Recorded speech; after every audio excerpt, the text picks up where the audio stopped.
Hello दोस्तों, सिजिल अड्डा RB में आपका स्वागत है। ये साइंस का ऑब्जेक्टिव सेशन चल रहा है जिसमें ये सेट नंबर 6 है। इससे पहले सेट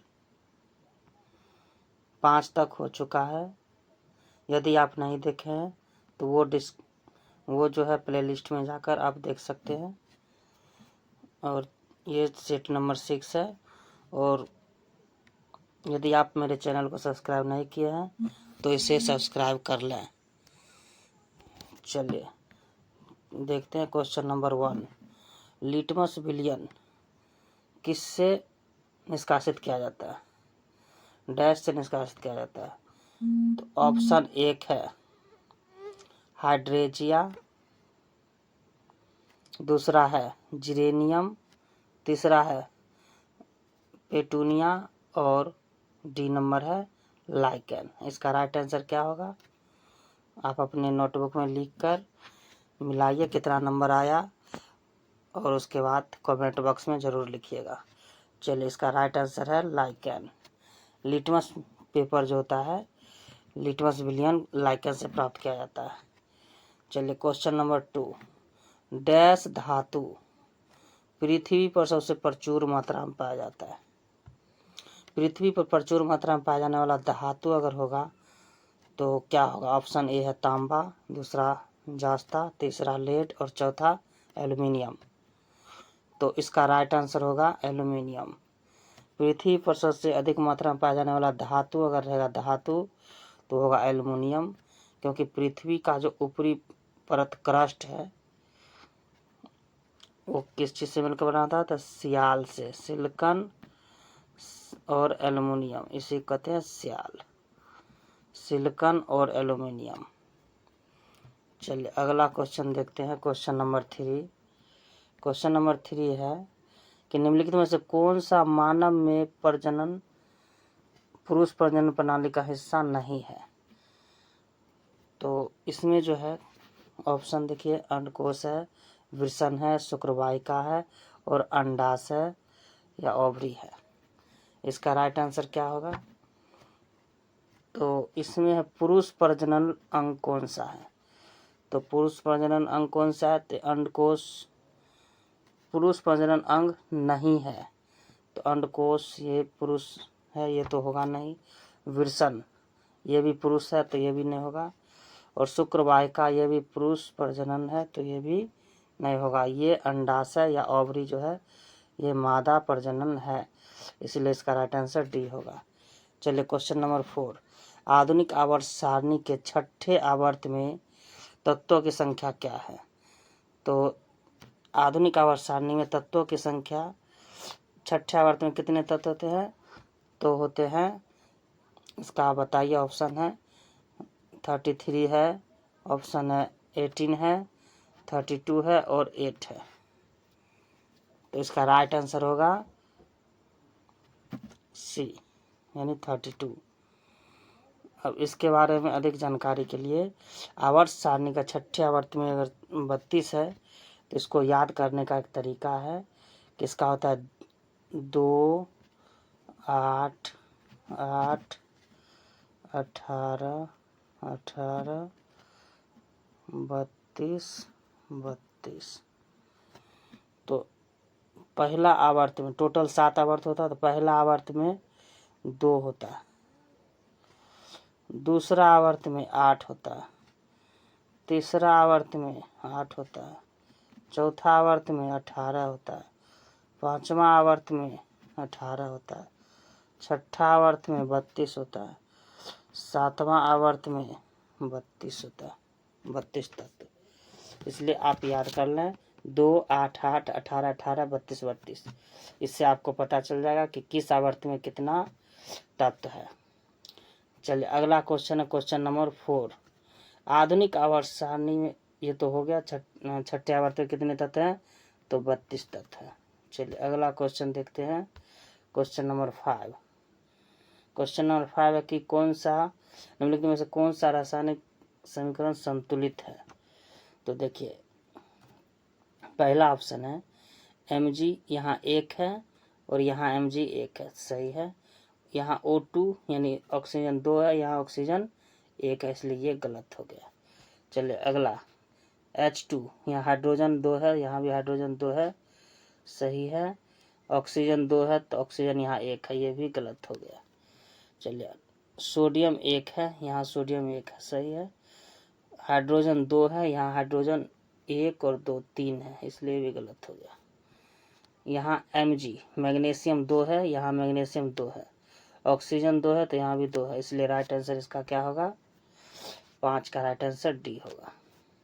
चलिए अगला क्वेश्चन अच्छा है। निम्नलिखित में से किस राज्य में सबसे पहले नेशनल हेल्थ प्रोटेक्शन स्कीम यानी NHPS लागू किया था?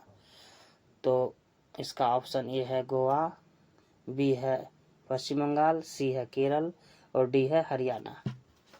बताइए इसका क्या आंसर होगा? तो इसका राइट आंसर पश्चिम बंगाल यानी ऑप्शन बी होगा। चलिए अगला क्वेश्चन देखते हैं। Question number 7। क्वेश्चन नंबर 7 है कि ठोस के पिघलने के दौरान, ठोस जब पिघलता है उस समय उसका तापमान में क्या होता है? तो उसके तापमान में क्या होगा? बढ़ेगा या परिवर्तन नहीं होगा, या घटता है, या ठोस की प्रकृति के अनुसार बढ़ या घट सकता है? तो इसका राइट आंसर क्या होगा? परिवर्तन नहीं होता है, इसके तापमान में कोई परिवर्तन नहीं होगा जब कोई भी ठोस पिघलता है तब। चलिए क्वेश्चन नंबर 8। एक संपीड़ित स्प्रिंग में कौन सी ऊर्जा होती है? तो संपीड़ित स्प्रिंग में कौन सी ऊर्जा होती है? ऑप्शन ए है स्थितिज ऊर्जा, बी है रासायनिक ऊर्जा, सी है विद्युत ऊर्जा और डी है गतिज ऊर्जा। तो इसका राइट आंसर क्या होगा? स्थितिज ऊर्जा होगा। संपीड़ित स्प्रिंग में स्थितिज ऊर्जा होती है।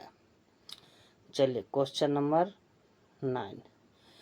एक व्यक्तिगत तंत्रिका कोशिका, एक व्यक्ति के तंत्रिका कोशिका कितने मीटर लंबी हो सकती है?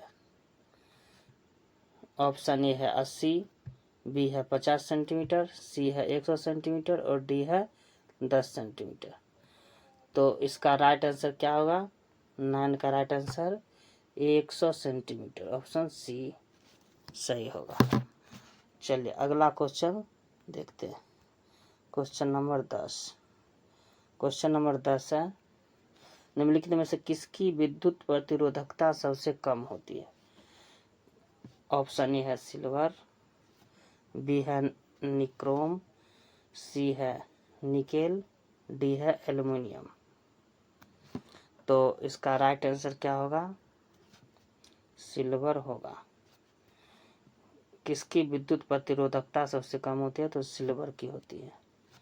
और यहाँ प्रतिरोधकता से क्वेश्चन बनता है कि प्रतिरोध, प्रतिरोध है, इसका मात्रक क्या होता है? ओम होता है। लेकिन यहीं पर प्रतिरोधकता दे दे, प्रतिरोधकता का मात्रक क्या होता है? तो ये होता है ओम मीटर। ये दोनों मोस्ट इम्पोर्टेंट क्वेश्चन है। चलिए अगला क्वेश्चन देखते हैं। Question number 11। क्वेश्चन नंबर 11 है कि फ्लोरीन से क्लोरीन, ब्रोमीन और आयोडीन तक जाने पर विद्युत ऋणात्मकता क्या होता है?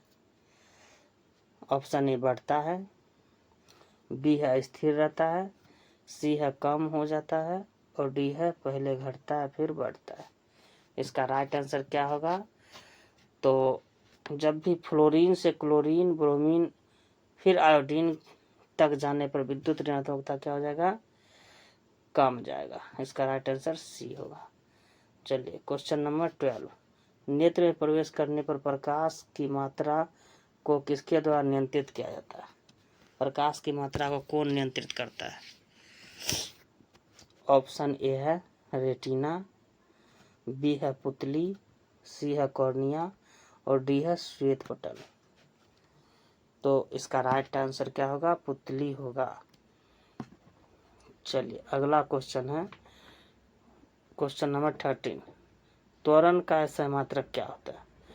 त्वरण का ऐसा मात्रक क्या होता है? तो मीटर प्रति सेकंड स्क्वायर होगा, या केजी मीटर प्रति सेकंड होगा, या मीटर सेकंड होगा, या मीटर प्रति सेकंड होगा। तो इसका राइट आंसर क्या होगा?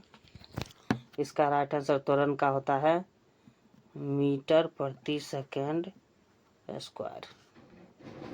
तो इसका राइट आंसर होगा ए। चलिए क्वेश्चन नंबर 14 नंबर क्वेश्चन देखते हैं।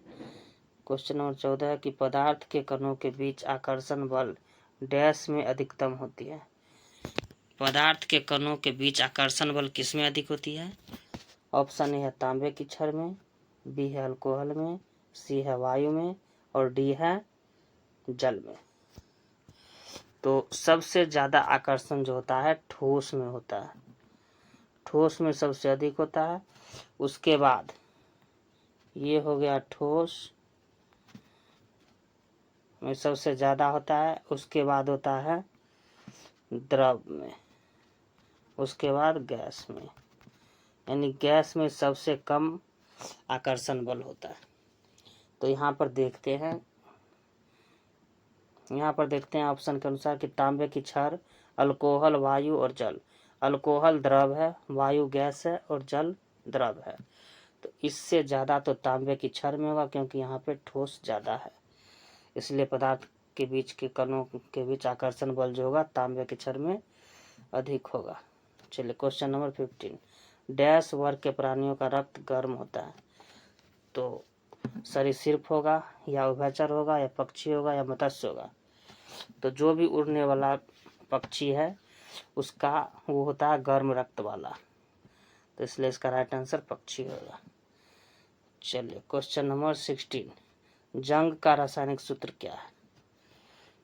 बताइए, option A B C D देखकर बताइए। तो इसका राइट आंसर क्या होगा?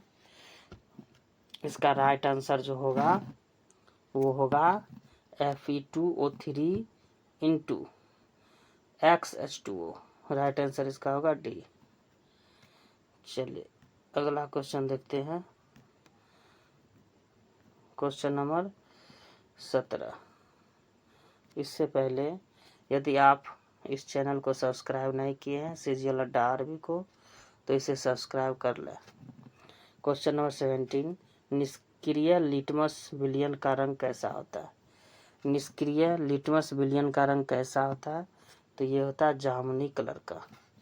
क्वेश्चन नंबर है 18। चलिए क्वेश्चन नंबर 18 क्या है? तो डैश एथेनोइक अम्ल का साधारण नाम है। यहाँ पे का होगा। तो एथेनोइक अम्ल का साधारण नाम क्या है? तो इसका होता है एसिटिक एसिड। राइट आंसर इसका होगा ए। इसका फार्मूला होता है CH3COOH। ये हुआ एसिटिक एसिड। चलिए क्वेश्चन नंबर 19 देखते हैं। क्वेश्चन नंबर 19 है प्रकाश बल्ब का फिलामेंट, यानी विद्युत बल्ब का जो फिलामेंट होता है वो किसका बना होता है? किस धातु का उपयोग किया जाता है बनाने में? तो प्रकाश बल्ब यानी विद्युत बल्ब जो होता है टंगस्टन का प्रयोग किया जाता है। अगर वही नाइक्रोम का जो यूज होता है वो होता है विद्युत हीटर में।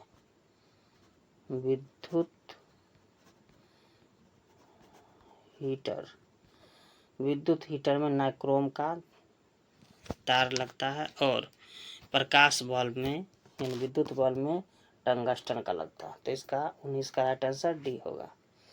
चलिए अगला क्वेश्चन देखते हैं। क्वेश्चन नंबर 20 निम्नलिखित में से कौन से पौधे में आवरण रहित बीज पाए जाते हैं?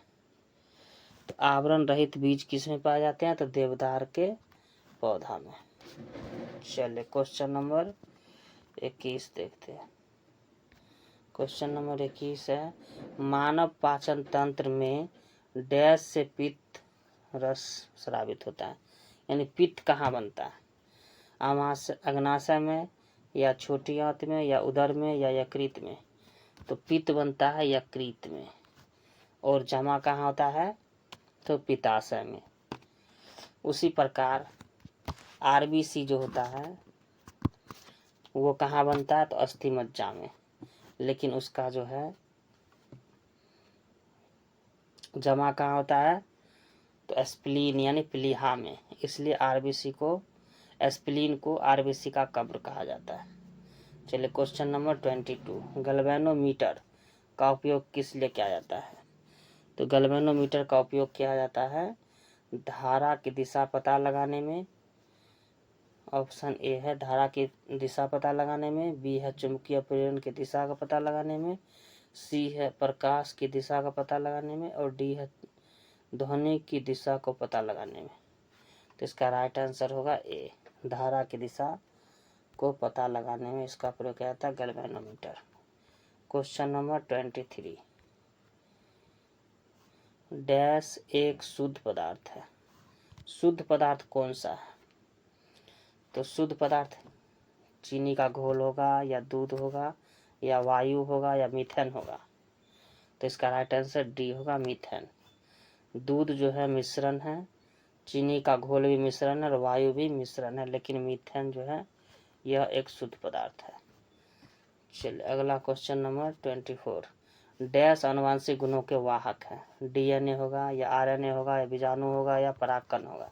तो इसका राइट आंसर ए होगा, डीएनए। डीएनए जो होता है आनुवंशिक गुणों के वाहक होते हैं। चलिए क्वेश्चन नंबर 25 देखते हैं। 25 क्वेश्चन नंबर है, टेस्टोस्टेरोन जो एक नर सेक्स हार्मोन है डैश में संश्लेषित होता है। किस में संश्लेषित होता है, तो विल्सन में होता है, या प्रोस्टेट ग्रंथि में होता है, या अंडकोश की थैली में होता है, या सेमिनल वेसिकल में होता है। बताइए इसका राइट आंसर क्या होगा। तो ये होगा विल्सन में होता है। चलिए अगला क्वेश्चन है, लू एक प्रकार की डैश है।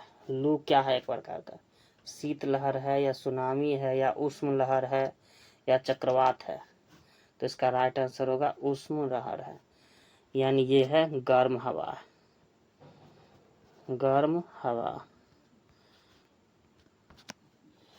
चलिए क्वेश्चन नंबर 27 होगा। 27 क्वेश्चन है कि पौधे में डैश अवशोषण और ऊपरी गतिविधि में जड़ों से पत्तियों तक पानी और खनिज के संचरण में मदद करता है। प्रकाश संश्लेषण होगा, या वाष्पोत्सर्जन होगा, या शोषण होगा, या प्रतिफलन होगा। तो इसका राइट आंसर क्या होगा, वाष्पोत्सर्जन के कारण खनिज लवण भी ये होता है। चलिए अगला क्वेश्चन है 28, डैश उत्तक का निर्माण मृत कोशिका के संयोग से बनता है। तो मृत कोशिका से कौन सा उत्तक बनता है, स्केलेनकाइमा, या पेरेनकाइमा, या कोलेनकाइमा, या एरेनकाइमा। तो इसका राइट आंसर होगा स्क्लेरेनकाइमा जो होता है मृत कोशिकाओं के उत्तक से बनते हैं। चलिए क्वेश्चन नंबर 29 क्वेश्चन है। क्वेश्चन नंबर 29 है कि जब एक एसिड यानी एक अम्ल जो होता है धातु ऑक्साइड के साथ अगर अभिक्रिया करेगा तो उत्पाद क्या देगा, क्षार और जल देगा, या क्षार और अम्ल देगा, या अम्ल और जल देगा, या लवण और जल देगा। तो इसका राइट आंसर होगा लवण और जल देता है। जब कोई भी एसिड यानी अम्ल धातु ऑक्साइड से अभिक्रिया करेगा तो लवण और जल देगा। चलिए क्वेश्चन नंबर 30, चूना क्लोरीन के साथ अभिक्रिया करके क्या बनाता है, बेकिंग पाउडर बनाता है, या प्लास्टर ऑफ पेरिस बनाता है, या ब्लीचिंग पाउडर बनाता है, या बेकिंग सोडा बनाता है। तो इसका राइट आंसर क्या होगा, तो इसका राइट आंसर होगा ब्लीचिंग पाउडर, यानी इसका फार्मूला होता है CaOCl2। ब्लीचिंग पाउडर का फार्मूला क्या होता है, CaOCl2। चलिए ये लास्ट क्वेश्चन था, कितना मार्क आया कमेंट में निश्चित लिखें। चलिए अगला क्वेश्चन देखते हैं। क्वेश्चन तो एंड हो गया है, और ये जो है लाइक शेयर और सब्सक्राइब निश्चित करें, जिससे हमें भी उत्साह बढ़ेगा और आगे वीडियो बनाएंगे। Okay, thank you for watching this video.